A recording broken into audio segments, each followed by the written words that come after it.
마태복음 1장 18절에서 25절입니다. 네, 우리 다 찾으신 줄 믿고 마태복음 1장 18절에서 25절을 한 목소리로 같이 읽겠습니다. 시작. 예수 그리스도의 나심은 이러하니라.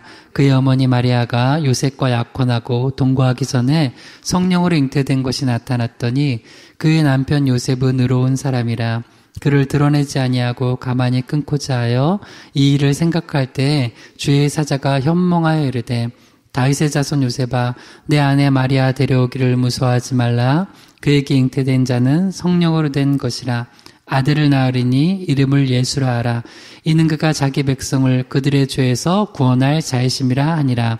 이 모든 일이 된 것은 주께서 선지자로 하신 말씀을 이루려 하심이니 이르시되 보라 처녀가 잉태하여 아들을 낳을 것이요 그의 이름은 임마누엘이라 하리라 하셨으니 이를 번역한즉 하나님이 우리와 함께 계시다 함이라. 요셉이 잠에서 깨어 일어나 주의 사자의 분부대로 행하여 그의 아내를 데려왔으나 아들을 낳기까지 동침하지 아니하더니 나음의 이름을 예수라 하니라. 아멘. 기도합니다. 하나님 아버지, 오늘도 우리가 또 이렇게 수요 예배로 나아갑니다. 예배할 수 있는 인생 삼아주신 거 감사합니다. 그저 무엇을 먹을까 마실까 입을까만 염려하는 인생 아니라 먼저 그의 나라와 의를 구하는 인생 되게 하시니 감사드리고, 주님 말씀을 듣고 또 사랑으로 우리 가정에서 또 일터에서 또 이웃들과 그 사랑 나눌 수 있는 그런 귀한 존재, 복된 존재 되게 하심을 감사합니다. 우리 오늘 이 예배를 주님 흠양해 주시고 또 부족한 종이 하나님의 말씀 대언할 때 바른 십자가와 부활의 복음, 진리의 복음만 증거케 하시고 또 이 말씀 듣는 우리 모두가 말씀을 듣고 깨달아 30배, 60배, 100배, 100배 결실을 맺게 하시길 소망하며 예수님의 이름으로 기도드립니다. 아멘. 우리 말씀의 제목을 한번 따라해 보겠습니다. 성숙한 신앙인, 성숙한 신앙인. 네. 우리 마태복음 1장 18절에서 25절 본문으로 성숙한 신앙인 세 번째 시간 갖도록 하겠습니다. 마리아와 요셉, 그 두 약혼한 남녀 사이에 일어난 어떤 사건이 이제 우리가 살펴보고 있는 이제 내용이에요. 이 사건은 그냥 남녀 문제 아니고 뭐 연애 문제 아니고 결혼 문제 아니고 굉장히 영적인 문제예요. 그래서 여러분, 우리가 일어나는 모든 일들이 이제 3차원적인 육적인 걸로만 보면, 아, 이게 왜 이런 일이 일어나나, 웬 사고가 일어나나, 웬 또 건강의 문제가 이렇게 되나, 또 웬 또 부부 문제가 이렇게 되나, 자녀 문제가 이렇게 되나, 또 뭐 일터에서도 이런 일이 일어나나 싶죠? 근데 영의 눈을 뜨고 이 말씀과 기도로 이게 영의 눈이 뜨여지면 이 안에서 이게 영적인 문제라는 걸 알게 돼요. 그래서 하나님께서 어떤 일을 그 일을 통하여서 3차원적인 육적인 일, 그 현상을 통하여서 영적으로 하나님께서 행하고자 하시는 일은 뭔가, 하나님은 지금 어떤 일을 행하시는가, 나는 거기서 육적으로만 반응하지 말고 영적으로 어떻게 반응해야 되는지를 알게 돼요. 언제? 말씀과 기도에 깨어있을 때. 여러분 항상 말씀과 기도에 깨어서 육의 세계만 보지 말고 영의 세계를 보시기를 주님은 축원합니다. 그래야 제대로 사는 거예요. 그래야 제대로 사는 거예요.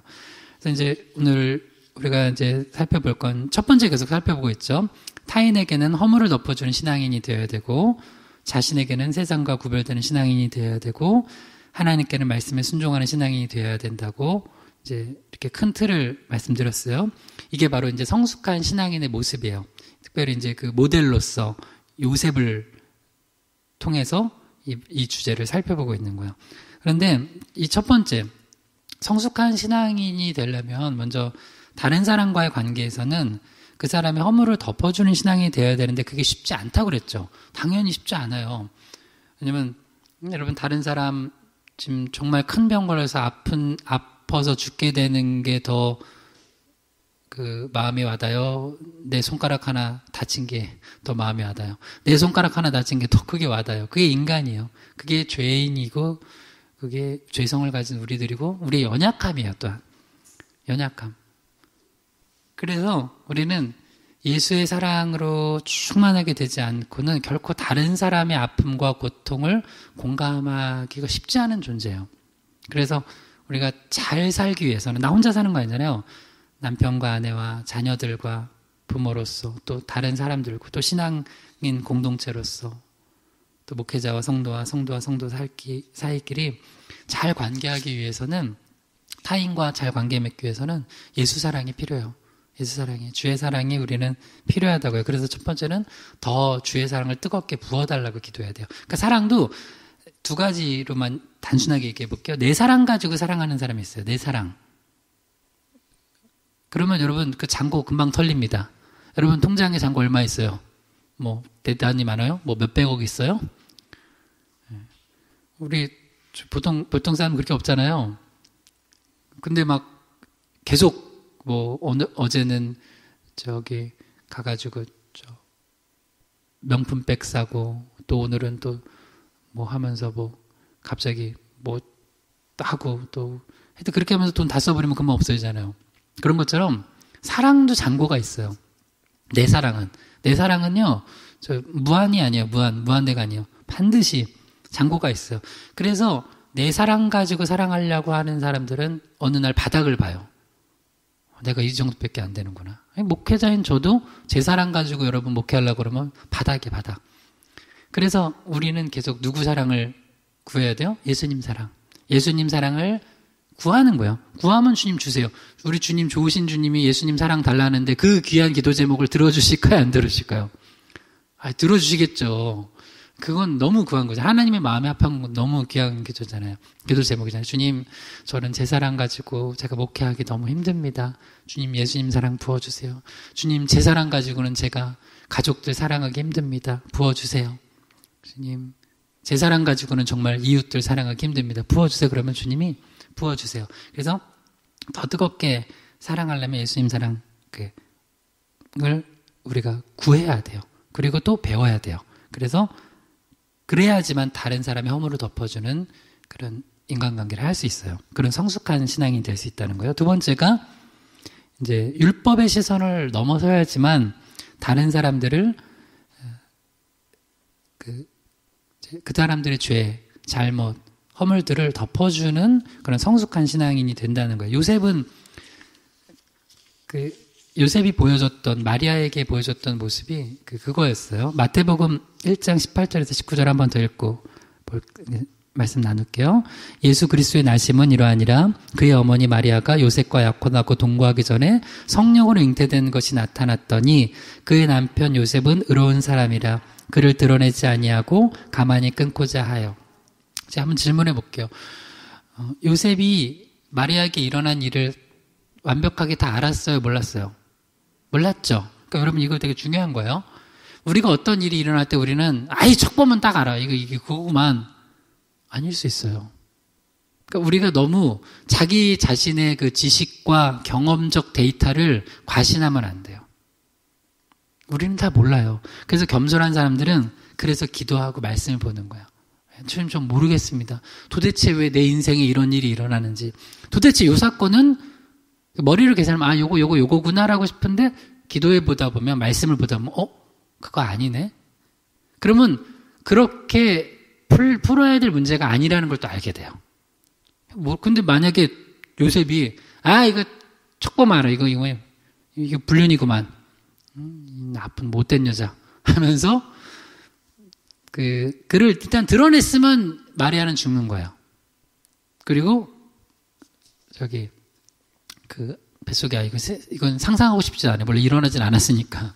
우리 예수님이신데, 이 땅에 오신 예수님이신데, 물론 그런 일이 일어나지 않도록 주님께서 또 막아주신 건데, 하나님 아버지께서. 여하튼 그냥 인간적으로 우리가 한번 생각해 볼 때 여러분 삶 속에 일어나는 것들을 그냥 그 육의 눈으로만 가지고 여러분 경험적 데이터랑 지식의 데이터, 그러니까 내가 지금까지 배운 거, 내가 경험했던 걸 가지고 종합 판단하는 게 다 옳지 않을 수 있다는 거예요. 항상 겸손해야 돼. 난 모른다. 지금 잘 모르겠습니다. 좀 도와주시옵소서. 기도하는 거야. 그러면 이거에 지금 내 상황에 딱 맞는 말씀을 또 어느 날 듣게 하시든지, 어느 날 잠이 안 와서 그렇게 성경책 보면은 졸았는데 반대로 잠이 안 와서 성경 보는데 막 또렷해져 정신이. 이거네? 깨닫게 하시고 아니면 주변에서 어느 날 갑자기 카톡으로 보내요. 얘가 이 말씀 한번 들어봐. 네? 뭐야? 이게 내가 지금 기도하고 있던 고민했던 문제에 대한 해답이 되기도 해요. 그래서 너무 성급하게 판단하면 안 돼. 오늘 이제 살펴볼 것 중에 하나가 성숙하려면, 우리가 성숙한 신앙인이 되려면 너무 성급하게 판단하면 안 돼요. 성급하게 판단하지 말고 기도하셔야 돼요. 그리고 말씀 보셔야 돼요. 또 말씀 들으셔야 돼요. 그러면 그 상황이 어떻게 된 건지, 그래서 요셉은 나중에 그렇게 이제 고민하고 기도하고 있으니까 하나님께서 꿈을 통해서 이걸 알려주시잖아요. 그래서 요셉처럼 우리도 마리아라는 내가 나에게 상처 주고 아픔을 주고 고통을 준 어떤 대상에게 허물을 덮어주는 그런 신앙이 되기 위해서는 잠시 멈추고 한번 기도할 수 있어야 돼요. 왜 그러냐면 우리 두 번째 살펴보고 있습니다. 한번 따라해 주세요. 율법의 시선을 넘어서기. 율법의 시선을 넘어서기. 우리 시선 자체가 성숙하지 않은 사람들은 잘못되어 있어요. 여러분, 안경 끼시는 분 도수 안 맞는 거 끼면 어떻게 돼요? 어지럽죠? 잘 못 봐요, 그리고. 근데 우리 누구나가 다 그런 영적인 안경을 쓰고 있는데 잘못된 안경을 끼고 살아가는 경우가 많단 말이에요. 그래서 기도하고 말씀 가운데 잠깐 멈춰놓고 기도와 말씀으로 다시 보지 않으면 잘못 본다는 거예요. 마태복음 7장 4절에서 5절이요. 보라, 내 눈 속에 들보가 있는데 어찌하여 형제에게 말하기를 나로 내 눈 속에 있는 티를 빼게 하라 하겠느냐. 외식하는 자여, 먼저 내 눈 속에서 들보를 빼어라. 그 후에야 밝히 보고 형제의 눈 속에서 티를 빼리라.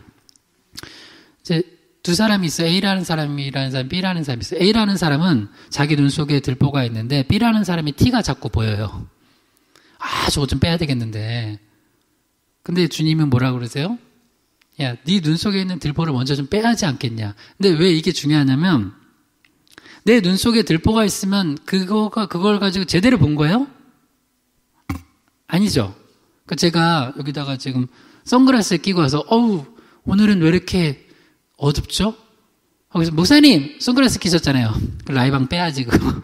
빼고선 봐야죠. 그런 거죠.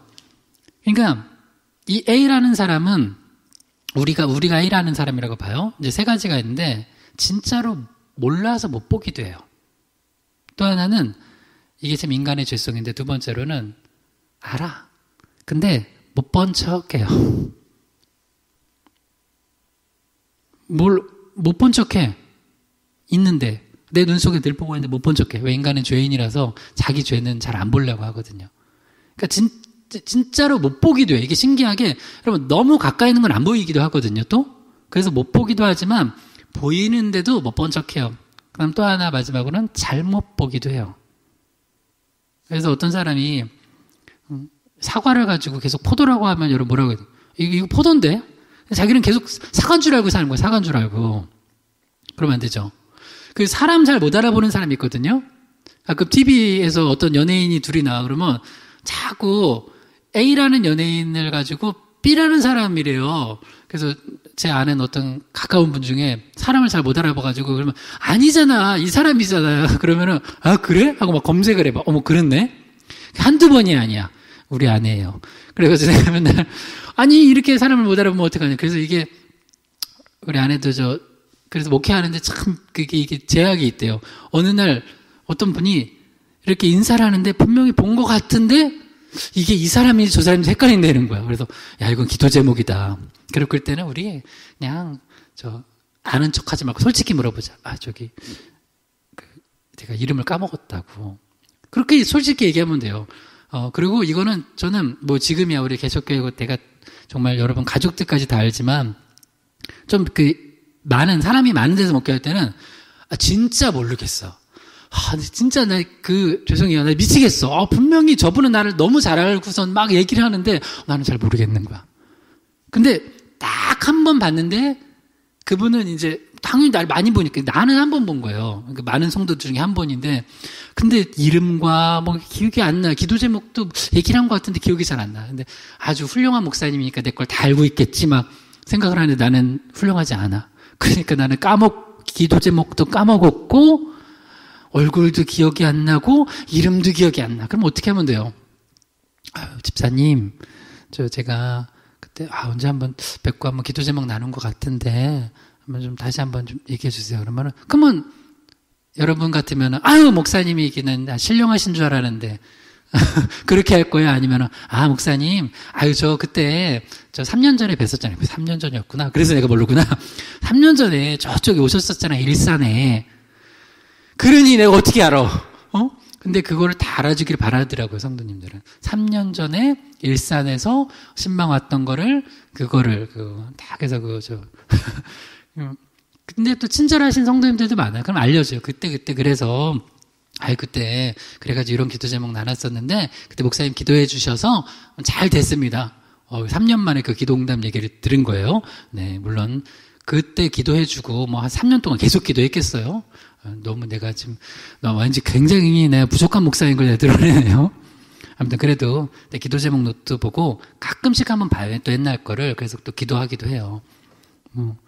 그러니까 또 이제 무슨 얘기가 되고 그랬죠? 그거예요. 어떻게 하면 돼요? 잘 모르면 그냥 이렇게 물어보면 돼요. 솔직하게. 근데 못 본 척해. 모르는 척해요. 인간들이 그래요, 다. 그러면서 또 살아가요. 그러니까 이제 그런 상태에서 보는 게 제대로 본 거냐고요. 제대로 본 게 아니라는 거예요. 그래서 5절이 중요해요. 마태복음 7.5절 시작. 외식하는 자여 먼저 내 눈 속에서 들보를 빼어라. 그의야 밝게 보고 형제의 눈 속에서 티를 빼리라.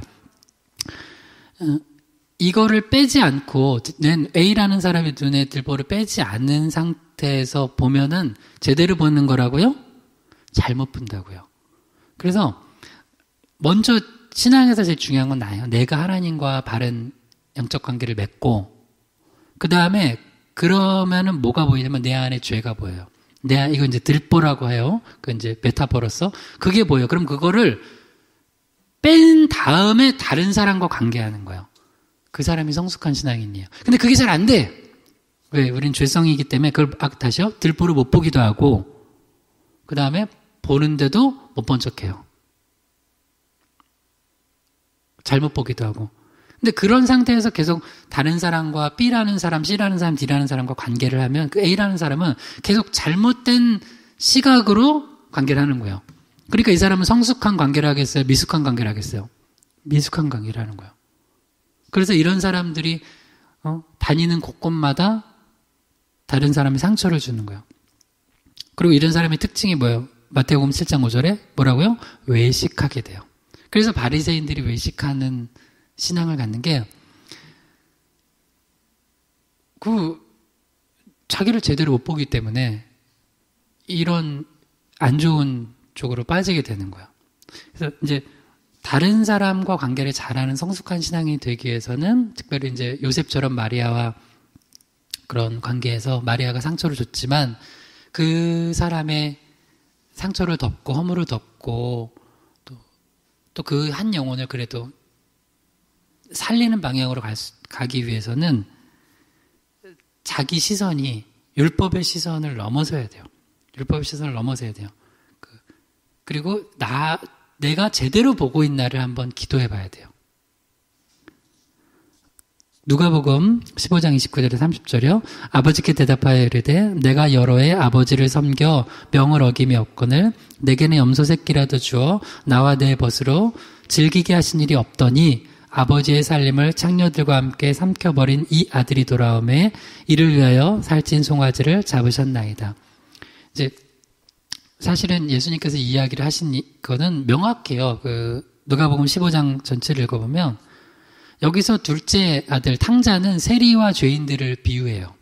그리고 스스로 자기는 되게 의롭고 대단하고 착하고 착실하고 잘난 인간이라고 생각했던 이 큰아들은, 첫째 아들은 바리새인 서기관들, 율법주의자들을 의미해요. 그래서 이 비유를 듣고선 나중에 자기 얘기한 줄은 또 기가 막히게 알아서 막 나중에 이제 막 되게 화나고 그랬거든요. 바리새인들이. 근데 우리가 마태복음 아까 7장 앞에서 읽었던 거랑 지금 누가복음 15장 이 탕자의 비유에서 보면 결국 이 사람들 그 첫째 아들 같은 사람들은 제대로 된 시선으로 보지 못하기 때문에 이렇게 살아가는 거예요. 근데 예수님이 그 시선을 그러니까 너 지금 쓴 거 벗어라고 하는데 그게 기분 나쁜 거야. 아니 예수님은 제대로 보게 해주려고 하는데 그걸 벗기니까 기분 나쁜 거예요. 여러분 안경 쓴 사람인데 안경 벗으라고 하면 굉장히 실례예요. 그래서 유재석 같은 사람한테 안경 벗으면 그거 자체로 개그잖아. 그죠? 막 웃기죠? 모르나? 그래서 저도 여기서 한번 안경 벗으면 웃겨요. 잘 안 보여가지고 안경 닦으려고 그러면. 하지만 이 안경 쓴 자체로 이렇게 눈 초점이 돼 있기 때문에 안경 벗으면 약간 개슴츠레하고 이상하잖아요. 그죠? 근데 뭐 지금 그건 아니고 예수님은 오히려 잘못된 안경, 도수 안 맞는 안경 쓴 그래서 잘못 보고 있는 바리새인들의 안경을 벗겨서 제대로 보라고 한 거예요. 아니면 안경 안 쓰고 있는데 안경을 쓰여줬다고도 볼 수 있어요. 제대로 된 안경을 쓰여줬는데 기분 나쁘다는 거예요. 근데 우리가 언제 성숙해지냐? 내가 잘못 보고 있는 것을 누가 얘기했어요. 근데 말씀을 통해 알았어요. 그러면 이거 잘못 보고 있구나 알고 다시 안경을 고쳐 쓰는 거예요. 그 시선이 바뀔 때 그때부터 성숙하는 그 첫 단계가 되는 거예요. 근데 바리새인들이나 율법주의자들은 끝까지 그 시선을 안 버려요. 그걸 안 버리고 그렇게 살아가요. 그러면 오늘 이 탕자의 비유는 지난번에 잠깐 살펴봤으니까 이제 오늘 중점적으로 살펴볼게. 가늠하다 현장에서 잡힌 여인에 대한 그 이야기거든요. 여기서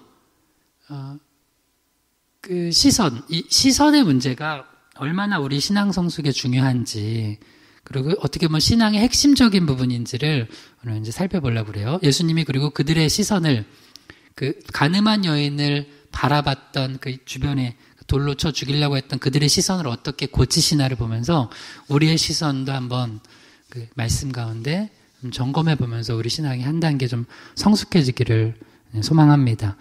요한복음 8장 3절에서 5절까지 읽을게요. 서기관들과 바리새인들이 음행 중에 잡힌 여자를 끌고 와서 가운데 세우고 예수께 말하되 선생이여 이 여자가 가늠하다가 현장에서 잡혔나이다. 모세는 율법에 이러한 여자를 돌로 치라 명하였거니와 선생은 어떻게 말하겠나이까? 이제 지금 우리 1절, 2절은 안 읽었지만 지금 상황이 어떤 상황이냐면 예수님께서 지금 백성들을 성전에서 가르치고 계시는 중이에요. 그러니까 지금 이 여인을 예수님이 가르치고 있는 그 상황에서 끌고 온 거예요. 그래서 이 가늠한 여인을 이제 현장에서 잡혔다고 해서 끌고 왔어요. 끌고 와서 이제 예수님께 이제 물어보는 거예요. 이제 근데 그냥 물어보는 게 아니라 5절에 보면 모세는 율법에 그러니까 율법의 시선이죠. 오늘 주제를 살펴보고 있는 거. 모세는 율법에 이러한 여자를 돌로 치라 했습니다. 예수님은 그러면 선생님은 어떻게 말하겠나이까? 이제 즉 이게 두 가지가 대비되고 있어요. 율법의 시선과 예수님의 시선. 예수님의 시선은 다루 말하면 하나님 아버지의 시선이고 성령 하나님의 시선이고 그거를 이제 신학적 용어로 하면 은혜의 시선이에요. 은혜와 율법 이 두 가지예요. 그 율법은 모세를 대표한 그 구약의 이야기고 그리고 은혜는 예수님께서 신약에서 십자가에서 이루신 그 사건을 통해서 우리에게 밝히 드러난 거예요. 그래서 율법과 은혜 이 두 가지가 이제 어떻게 이제 우리 안에 이제 내면에 신앙으로 자리 잡고 있는지가 우리가 교회에서 신앙생활하는 거, 그리고 가정에서 가정생활하는 거, 다른 사람들 만나는 거, 직장생활하는 거 여기에 아주 지대한 영향을 미쳐요. 아니 핵심이라고 할 수 있어요. 모든 거에. 그래서 이들한테는 가늠한 여인 일단 가늠한 건 죄예요, 죄가 아니에요? 죄예요. 일단 그거는 일단 짚고 넘어갑시다. 죄예요. 죄인이에요. 죄를 졌어요. 그리고 큰 죄예요. 그 죄를 진 여인을 일단 끌고 와서 자, 율법과 그다음 이제 예수님. 일단 그들은 은혜를 모르니까 일단 예수님 당신은 어떻게 하냐. 모세 대 예수님을 이제 경쟁시킨 거예요. 여러분, 모세랑 예수님이랑 하면 결국 누가 이겨요? 예수님이 이겨요. 모세가 이기는 곳은 그 교회 이상한 교회예요. 그래요? 신약과 구약이 있어요. 구약이 없이는 신약이 있을 수 없고, 또 그러나 신약이 없으면 구약은 의미가 없어요. 그러니까 신구약은 다 있어야 돼요. 그러나 예를 들어서 어느 교회와 목회자의 설교가 구약이 신약을 이겨버려. 그러면 그거는 잘못된 거예요. 그거 이상한 거예요. 그래서 여러분 대표적으로 구약에 있는 모든 율법을 예수 그리스도의 십자가 은혜로 해석한 게 성경이 뭐예요? 히로 시작하는데. 네, 이 정도는 알아야죠.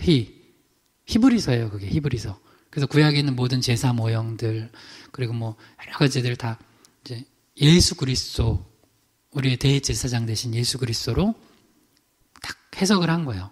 그러니까 구약의 모든 건 예수로 해석하지 않으면 어떻게 보면은 이렇게 극단적까지 얘기하습니다. 잘못된 거예요. 그러니까 예수 십자가 보혈의 은혜의 빛 안에서 해석해야 돼요. 근데 지금 이들한테는 뭐만 있어요? 모세만 있어요. 구약만 있어요. 그래서 요새 자꾸 이상한 이단들 생긴다고 그랬죠? 요새 교회들 바울의 세관점 얘기하면서 자꾸 율법에 예수 믿은 걸로는 우리 구원이 충분치 못하다. 예수 믿은 걸 플러스 행위로 자꾸 우리 또 율법으로 우리가 그 구원을 계속해서 이루어야지만 마지막 최후 심판 때도 우리 구원받았는지 안 받았는지 안다. 예수 믿은 거 가지고 우리가 그러다가 중간에 또 죄 짓고 그러면 구원 취소다. 뭐 이런 얘기를 해요. 그건 뭘로 돌아가는 거예요? 네, 구약으로 돌아가는 거예요. 최근 사건으로 가면 종교개혁 이전으로 돌아가는 거예요. 카톨릭으로 돌아가는 거예요. 그래서 무슨 신학자들이 했다, 최신 신학이다. 여러분 최신 너무 좋아하지 마세요. 아니, 성경이 최신이야? 여러분 우리 최신 성경 봐요? 성경 자체가 이미 이 당시에 충분하고 완전해요. 이제 거기서 일단 여기를 또 새롭게 해석한다고 하려다 보니까 하여튼 쓸데없는 것들을 너무 많이 해요. 그래서 유명한 학자든 아니면 어떤 목사님이든 나와서 하든 하여튼 예수 십자가 은혜를 짓밟는 행위를 하는 그런 가르침을 갖는 사람들은 그거는 궁금해하지도 마. 틀린 거예요. 틀린 거예요. 여기도 봐요. 모세는 율법에 이런 여자를 돌로 치라 명하였거니와 선생은 어떻게 말하였나이까. 결국 여기서 여러분 이 사건에서 예수님이 이겨요? 이 모세 율법 들고 나온 자들이 이겨요? 예수님이 이겨요. 왜? 모세 율법 가지고 니네들이 한번 이 여인을 죽이려고 그래? 자, 이제 시선. 오늘 여러분 머릿속에 이제 상상해 보세요. 자, 이 종합적인 시선이 나올 거예요. 첫 번째 시선은 사람들과 예수예요. 사람들과 여인이에요. 이 여인은 한 명이고 옆에 있는 사람들은 많은 사람들이에요. 그 사람들은 율법의 시선을 가지고 죄를 진 한 여인을 바라보는 시선이에요. 이게 시선 1이에요. 시선 1. 어떤 시선이었을까요? 아유, 사랑스러워? 이건 당연히 아니겠죠. 죄를 진 게 사랑스럽진 않죠. 우리 자녀라도 죄를 졌을 때는 사랑스러운 시선으로 볼 수는 없어요. 그거는. 그러나, 이제, 예수님은 또 다른 이제 시선인데, 첫 번째 시선은 일단은 이 여인은 돌로 쳐 죽어야 되는 그런 시선으로 보는 거예요. 이게 시선 1번이에요. 오직 1번 시선 가지고 세상을 바라보는 사람이 있어요. 1번. 이건 뭐예요? 나는 의인이고 저 여인은 죄인이야. 그럼 이제 질문해 볼게요. 우리는 다 아니까. 그렇게 바라보는 시선, 그 시선으로 바라보는 그 사람들이 의인이었어요? 아니라는 거예요. 그러니까 여러분 이거 적용해 봐요. 우리가 다른 사람 만날 때, 가정에서 부부가 만날 때, 부모 자녀 만날 때, 또 우리 교회에서도 성도끼리나 목회자를 만날 때 1번 시선만 가지고 만나면 그 사람은 아직 은혜를 모르는 거예요. 그 예수님 복음 다시 듣고 다시 한번 진짜 회개하고 정말 내가 예수 믿고 있나? 점검해봐야 돼. 근데 진짜로 예수 믿는다고 하면서 1번 시선으로 살아가는 사람을 내가 많이 봤어요. 그게 이제 그거는 어떻게 보면 교회의 잘못도 있어요. 교회가 은근히 율법주의로 만들어가요. 그래야지 죄송한 얘기인데 내가 이런 얘기까지 해도 되나? 하여튼 그런 게 있습니다. 왜냐면 그러면 조금 더 편한 게 있어요. 왜냐면 그래야지 공정한 것 같거든요. 뭐 차등을 좀 두는 것 같고. 근데 하여튼 더 깊이는 지금 다루지는 않겠어요. 근데 율법의 시선을 가지고 이제 가면 하여튼 나는 되게 의롭고 나는 정말 항상 수고하고 고생하는데 하여튼 저놈이 문제야. 저 사람이 문제야. 그러니까 요셉과 마리아 보면은 하여튼 저 여자가 문제야. 저 여자가. 내가 저 여자 때문에 내 인생 이게 뭐야. 하면서 이게 뭐야 하면서 그렇게 살아가는 거예요. 심지어 기도하러 나왔는데 난 진짜 충격적인 것도 있었어요. 기도하러 왔는데 기도를 할 때 기도를 해야 되는데 어떤 사람이 뒤를 돌아서 앉아 있어요. 진짜 그런 분이 있었어요. 이거는 참 말하기도 부끄럽네. 그래 이렇게 누가 왔나 계속 봐. 저가 왔나 이렇게 해서 오늘은 저 기도하러 안 왔군. 그래서 나중에 나도 깜짝 놀랐어요. 기도하다가 기도하는 왜 나를 이렇게 누가 왔나 누가 안 왔나. 주님이 다 보고 계십니다. 할렐루야. 여러분 잘한 것도 보고 나쁜 짓도 다 보고 주님이 보고 계세요. 응? 주님이 다 보고 계세요. 근데 그 시선으로 보는 거예요. 근데 왜 그럴까요? 자기는 의인이기 때문에 그래요. 그리고 저 여인은 죽어야 되는 아주 나쁜 죄를 지은 죄인이기 때문에 그래요. 근데 그 시선이 맨 나중에 바뀌어요. 근데 예수님이 하신 일이에요. 근데 일단 1번 시선이었어요. 그 다음 2번 시선은 뭐예요? 그 여인을 바라보는 또 다른 시선이 있어요. 그게 누구예요? 예수님 시선. 예수님의 시선. 2번 시선. 예수님이 그 여인을 바라보는 시선은 이중적이에요. 그 여인과 그 여인의 죄를 바라보는 시선은 달라요. 그 여인을 바라볼 때 그 여인 속에 있는 죄는 예쁘게 보실까요?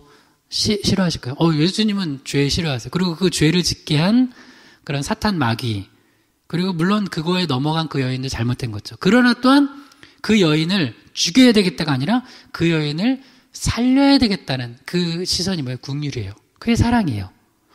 그러니까 우리는 그 시선, 그 예수의 시선을 놓치는 순간 그게 내가 아내로서 남편을 바라보든 남편으로서 아내를 바라보든 부모로서 아들의 딸을 바라보든 성도가 목회자와 성도를 바라보든 목회자가 성도를 바라볼 때도 마찬가지예요.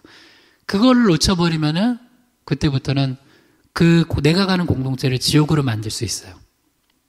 예를 들어서 여러분 우리 희망학교에 있으니까 여러분 여기서 작은 공동체에서도 신앙생활하다 보면은 이 시선, 여러분이 가진 시선이 막 이렇게 예수님의 시선이 안 될 때가 있죠. 우리는 오직 뭐만 볼 때가 많냐면 우리도 똑같이 이 여인을 바라봐요. 그러니까 나한테 이 여인 같은 어떤 한 사람이 있어요. 나에게 상처 주고, 그리고 사실은 그 주변 사람들은 자기한테 상처 준 건 아니잖아요. 요셉은 나한테 엄청 상처 준 여인이잖아, 마리아는. 근데도 요셉은 이게 예수님의 시선을 닮은 거죠. 이 여인은 진짜 너무 나한테 상처 주고 나한테 큰 죄를 졌어. 물론 실제로 보니까 아니에요. 이 여인도 억울해요. 마리아는 억울한 상황이었지만 만약에 실제로 그랬다고 봐요. 그럴지라도 요셉은 무슨 시선으로 본 거예요? 이 여인의 죄는 밉다. 이건 잘못했다. 그러나 이 여인은 살려야 되겠다. 여러분, 그런 사람이 가는 곳이 천국이 되는 거예요. 교회도 만약에 어떤 그 공동체에서 누가 어떤 한 사람한테 죄를 졌어요. 그게 적극적인 죄를 짓든 소극적인 죄를 짓든 했어요. 그러면 그거에 대해서 이걸 딱 분리시켜서 그 사람이 가지고 있는 그게 연약함이든 죄성이든 해서 그 죄가 있어요, 분명히. 그러면 그거에 대해서는 우리가 안타깝게 여기고 또 죄 자체는 미워해야 돼요. 그러나 그 다음에 우리 예수님의 시선을 가지고 어떻게 봐야 되냐? 어떻게 하면 그 사람을 살릴까? 그걸 바라봐야 돼요. 그 시선으로 봐야 돼요. 이걸 놓치는 순간 그게 교회건 가정이건 그 공동체는 딱 율법주의가 돼요. 그리고 율법주의자들은 특징이 있어요. 아까 우리 봤죠? 뭐예요? 외식해요. 외식은 뭐냐면 실제로 나는 이러한데 저런 척 하는 거예요. 그래서 여러분 외식하면 얼마나 인간이 피곤한지 알아요? 여러분 우리 예를 들어서 자 성경 통독합시다 해서 했는데 성경 통독 안 했어. 한 척 해야 돼. 그럼 어떻게 해야 돼? 그냥 이렇게 넘겨. 축축축축축축축. 나 했습니다. 이게 무슨 성경 통독이야. 기억이 남아? 하나도 안 남아. 기도하기로 했어. 우리 서로 금식 기도하기로 했어. 근데 못했어. 그럼 못했으면 못한 거지 뭐. 그거 가지고 제가 뭐 때려요? 우리 가끔 그럴 때 있잖아요. 여러분 우리 이번 중요한 부분이니까 우리 같이 금식 기도합시다. 근데 못했어. 그러면 못했는데 와가지고 더 배고픈 척해. 저번에 금식했나 보다 이렇게 알려주려고. 뭘 그래요. 여러분 혹시 우리 희망의 교회 여러분 다니시는 분들은 그런 거 하지 마세요. 그냥 있는 그대로 그냥 하세요. 하나님 앞에서 신앙생활 하는 거예요. 근데 어디에 보면은 내가 이 여인이 되고 내가 이런 죄를 안 졌지만 이 여인이 되고 이 주변에 이런 사람들이 많은 예수님이 아니라 이런 사람들의 눈이 많고 이런 사람들이 더 예수님보다 더 힘을 가지고 있는 공동체가 있어요. 그 공동체는 이상한 공동체예요. 여러분 교회는 예수님의 시선으로 가득한 곳이어야 됩니다. 할렐루야. 네, 그래야 돼요. 가정도 마찬가지예요. 근데 이 1번 시선, 2번 시선만 우리가 봤는데 이제 1번 시선만 가지고 평생 살아가는 사람은 그 사람이 결혼을 했어요. 그러면은 그 사람이 만약에 남편이라 봐. 그러면 아내를 그렇게 힘들게, 자녀들 힘들게. 그 사람이 나중에 그러면 할아버지가 됐어요.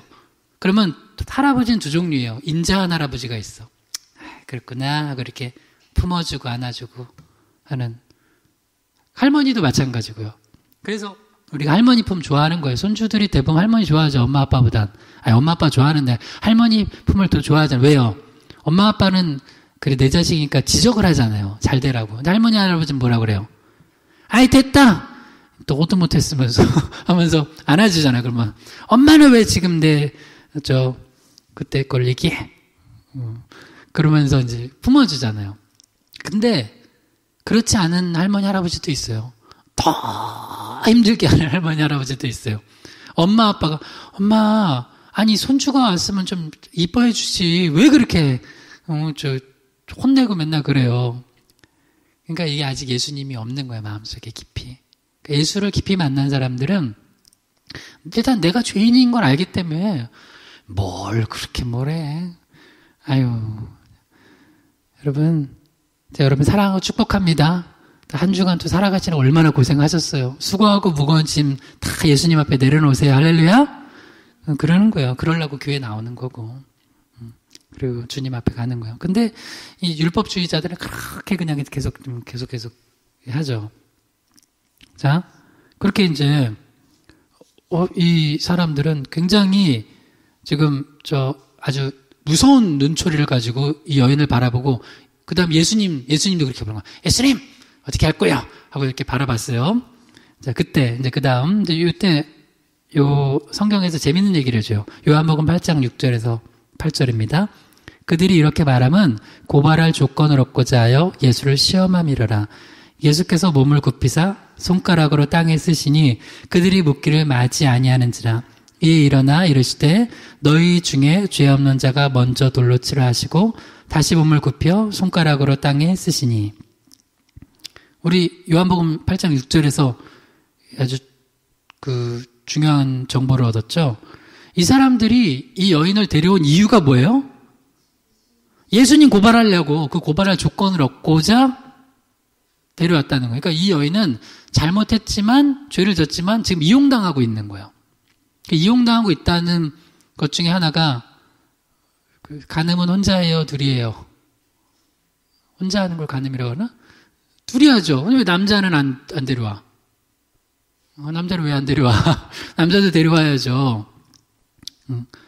그래서 요거 이제 남자 얘기지만 반대도 있어요. 그렇게 이제 보통 보면은 이 남자들 있잖아요. 가늠한 남자들도 참 많죠. 그러면 여자들이 막 뭐라고 하죠? 남자들이 문제라고. 그럼 또 그 가늠은 남자 혼자 하나? 그 가늠한 여자들도 있을 거 아니에요. 아닌 척해다. 그대로 인간들이 그래요. 자기 죄는 감추고 싶어요. 그러니까 여기는 또 이제 남자는 쏙 어딘가로 빠졌어요. 하여튼 이 여인은 지금 그렇게 이제 끌려왔는데 이렇게 끌려온 이유가 예수님을 시험하려고 한 거예요.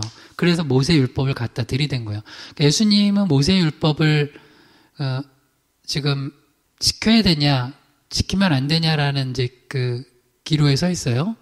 만약에 예수님이 모세율법을 당연히 지켜야지라고 했다면 그때는 이제 무슨 문제가 생기냐면 그럼 돌로 쳐 죽이는 거잖아요.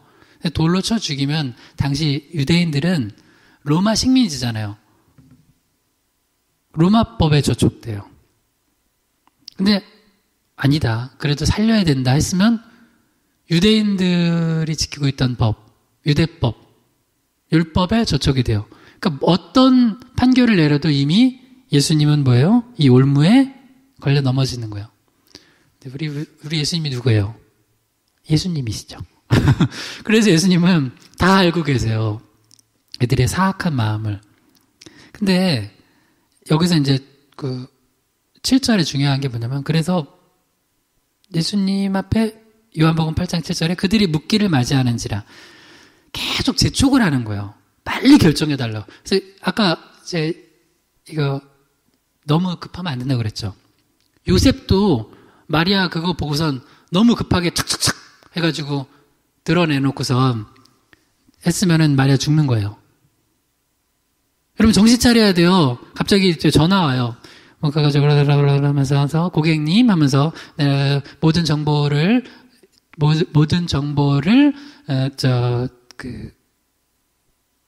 빼내는 것을 동의하십니까? 그러면 네 하면 안 돼. 그 이렇게 정확하게 말 안 해. 모든 정보를 빼내는 것을 그러면 아니요 해야 돼요. 그런 경우 있죠. 저도 막 통화하면 이렇게 해서 네 하면 안 돼. 그때는 가만히 있어야 돼. 잘 못 들었는데요. 다시 얘기 주시겠어요? 그래서 그럼 막 화낸 다음에 끊어요. 그래서 그렇게 하실 거죠? 그러면 아니요. 차라리 바쁘다고요. 저 바쁩니다. 그 지금 이 사람들이 하는 짓이 예수님 정신 빼놓고 있어요. 예수님 빨리 결정해 주세요. 빨리 모세율법처럼 돌로 쳐 죽여야 돼요. 아니면은 아니에요. 네, 그때 예수님이 말씀 안 하시고 예수님은 몸을 굽혀서 손가락으로 땅에 쓰셨어요. 우리 이거 가지고만 연구하는 분들도 많아요. 뭘 쓰셨을까?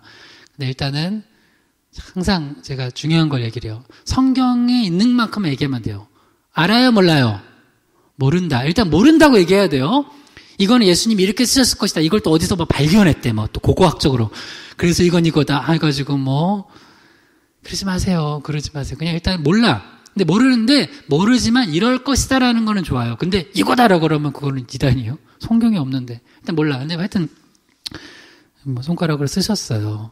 근데 이 쓰신 게 이제 그냥 어떤 사람들은 십계명 썼다는 사람도 있고 어떤 사람은 그 사람들의 죄를 하나씩 썼다는 사람도 있고 어떤 사람은 그냥 예수님 아무것도 안 썼을 때 그냥 이렇게 그냥 다른 거 쓰셨을 수도 있대요. 그냥 이것저것 그냥 낙서하셨을 수도 있대요. 이는 사람을 쓰셨을 수도 있대요. 근데 몰라 일단. 또 요것만 따가지고 또 목사님이 그러는데 우리 예수님이 이른이 쓰셨대요. 네, 아닙니다. 하여튼 손가락을 쓰셨어요. 그러니까 예수님 지금 뭐 하시는 거예요? 빨리 얘기를 하셔야죠. 빨리 말씀하세요. 그때 예수님이 중요한 얘기를 하세요. 일어나 이르시되 너희 중에 죄 없는 자가 먼저 돌로 치라. 자, 제가 여러분께 여쭤볼게요. 예수님 뭐라고 하셨다고요? 대답해봐요. 여러분 말로.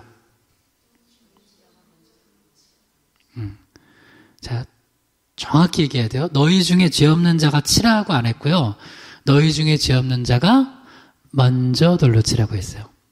이거 굉장히 중요한 거예요. 여기서 먼저를 빼면 안 돼요.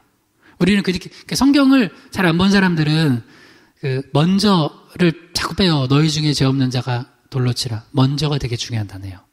무슨 얘기냐면 그들은 이미 돌로 칠 준비를 하고 있었어요. 한 사람이 아니라 무리로.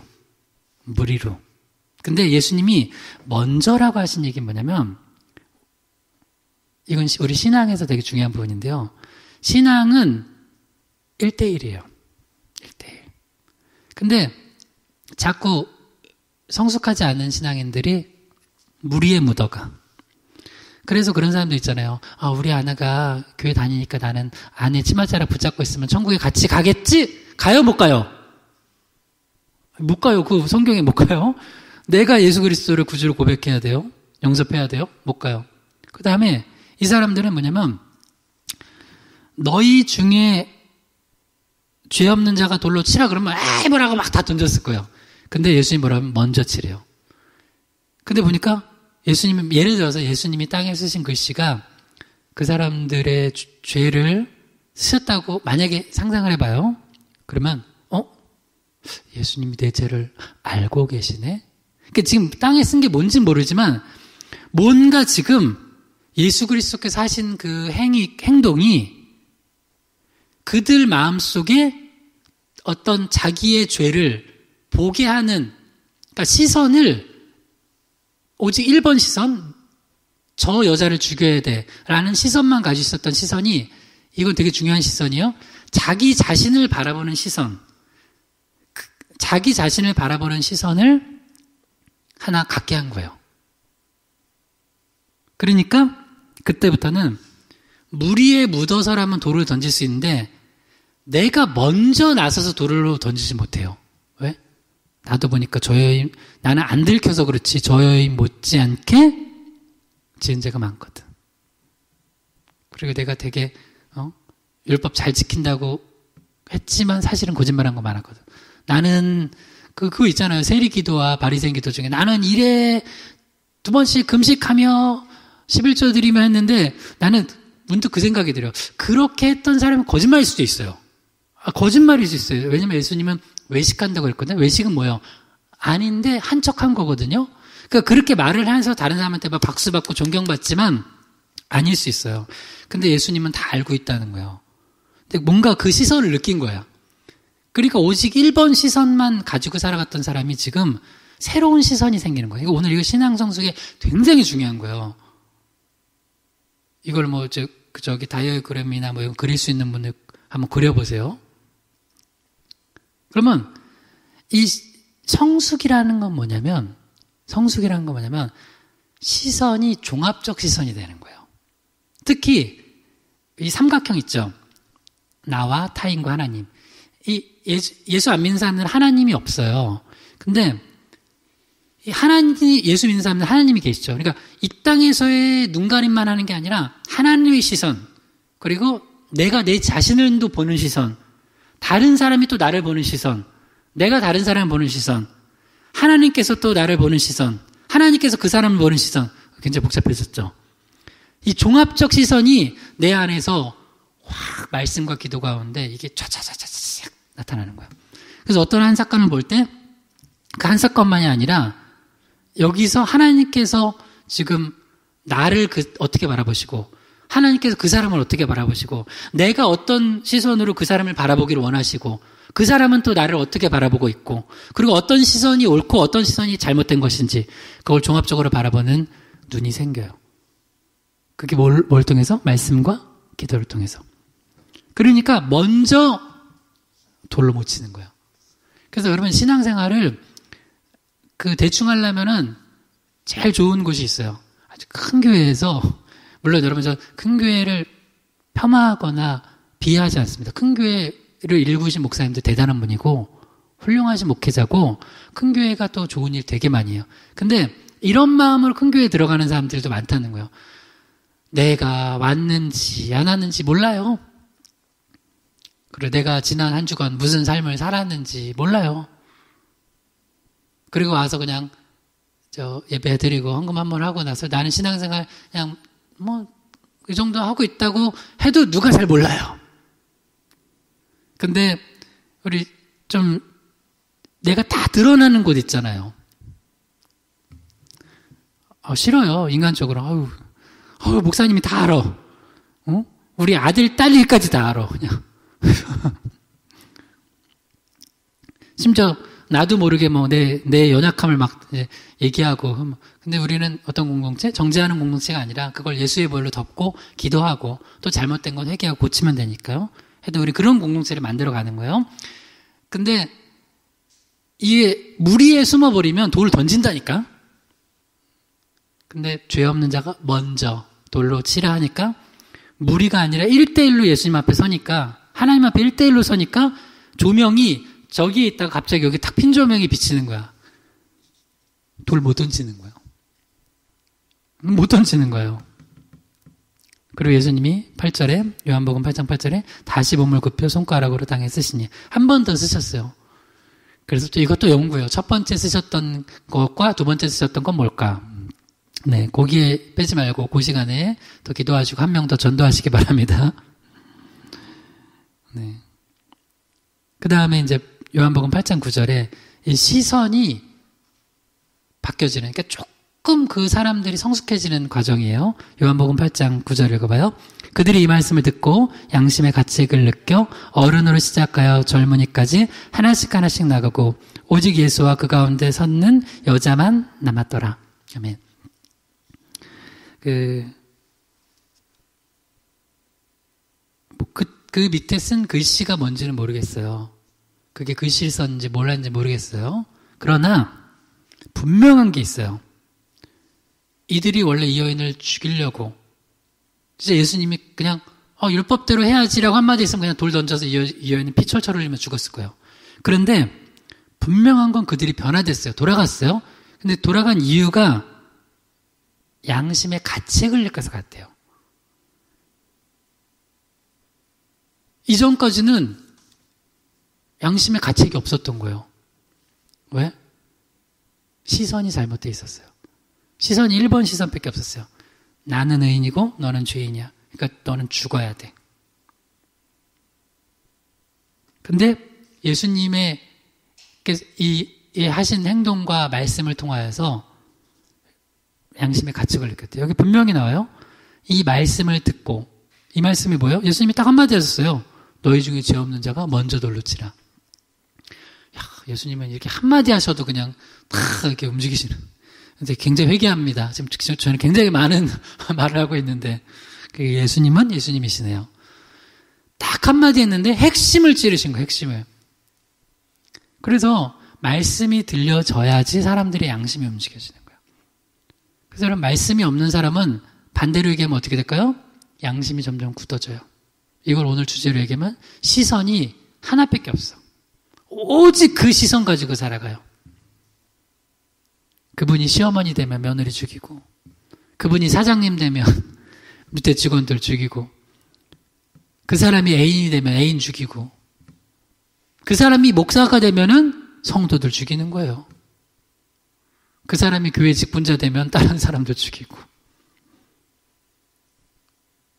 근데 말씀이 진짜로 들어와서 내 안에서 말씀이 육신이 되어 우리 안에 오신 예수 그리스도께서 살아서 역사하시면 양심이 움직여요. 움직이고 시선이 종합적으로 돼요.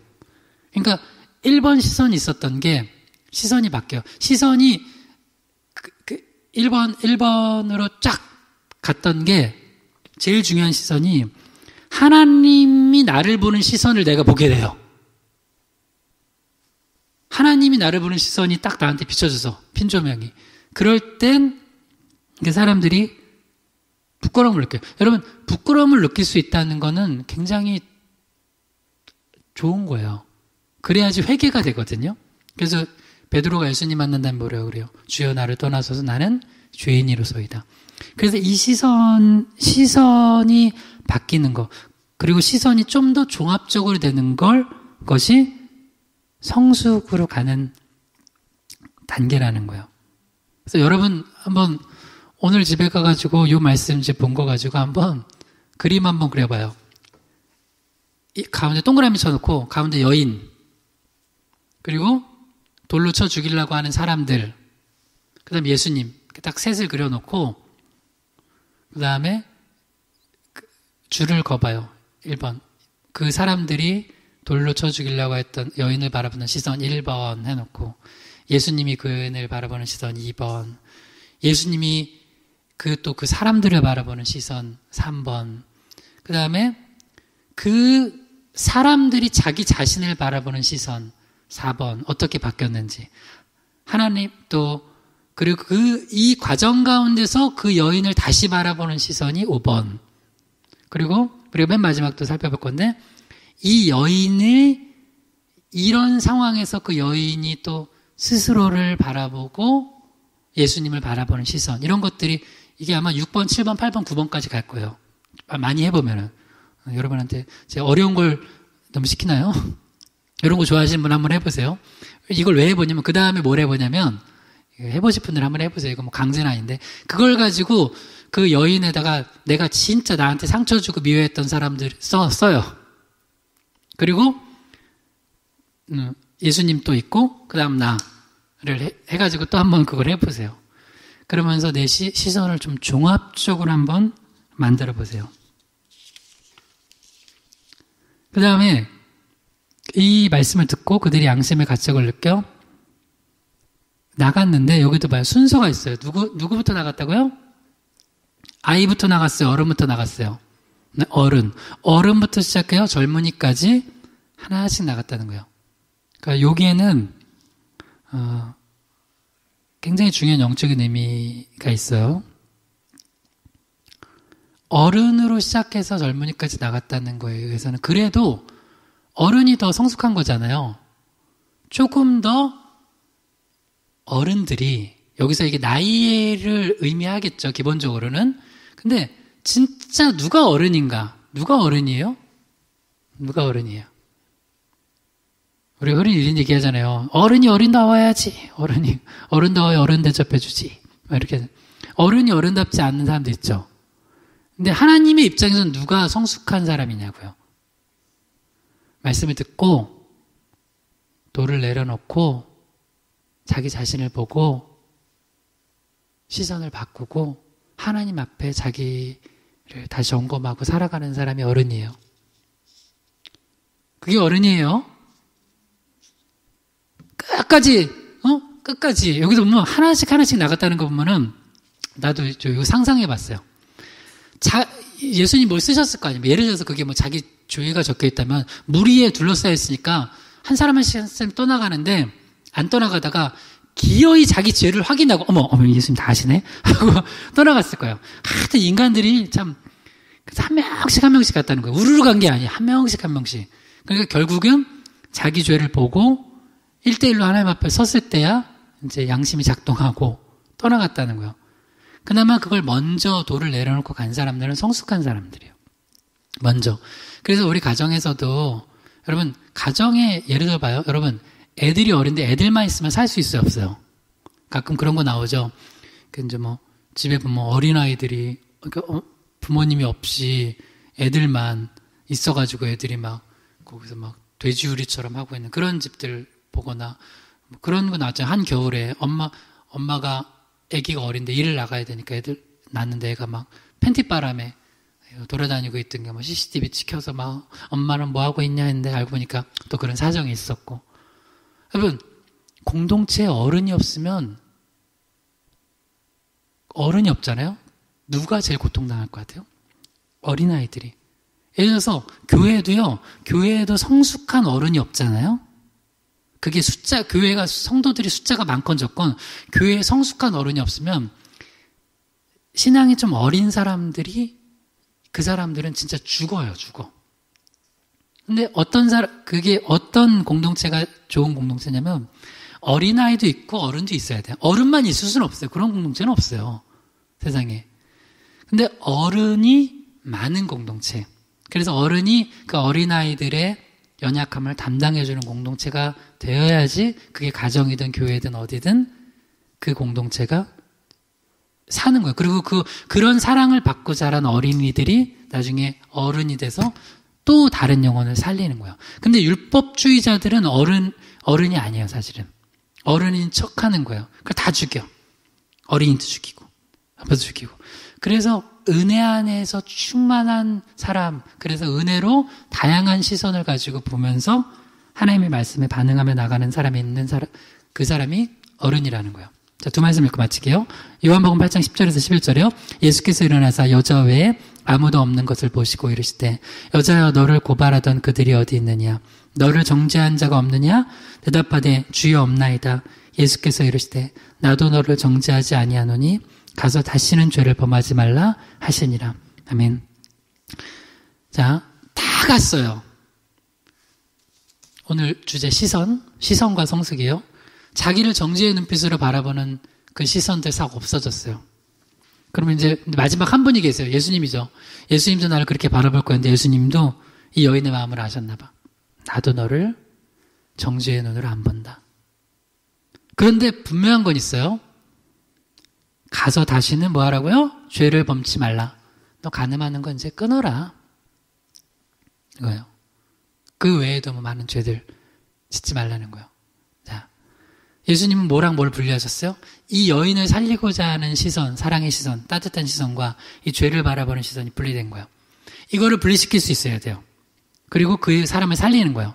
나한테 상처 준 사람 어떤 사람이 있어요. 그 사람이 준 상처, 아픈 거죠. 나쁜 거죠. 죄로 인한 거죠. 그러나 그거 말고 그 사람을 살려야 되겠다는 마음은 우리가 그거를 놓는 순간 우리는 율법주의자 돼요. 그리고 맨날 그 사람 비난하면서 살아가게 돼요. 그래서 그리고 나서 봐요. 이제 마지막 시선이 뭐냐면 이렇게 종합적인 온갖 시선 걸 다 거쳐내고 이 여인이 자기 자신을 처음 끌려왔을 때 돌로 쳐 죽을 수도 있는 그 끌려왔을 때 가늠하다 현장에 잡혀서 끌려왔을 때 자기 자신을 보는 자기 자신의 시선이 어땠을까요? 나는 더러운 여자야. 나는 죽어 마땅해. 그렇지. 아이고 결국 걸려서 이렇게 죽는구나. 이 여인의 마음이 어땠을까? 자기 자존감이 높았을까요? 근데 지금 예수님께서 이런 상황에서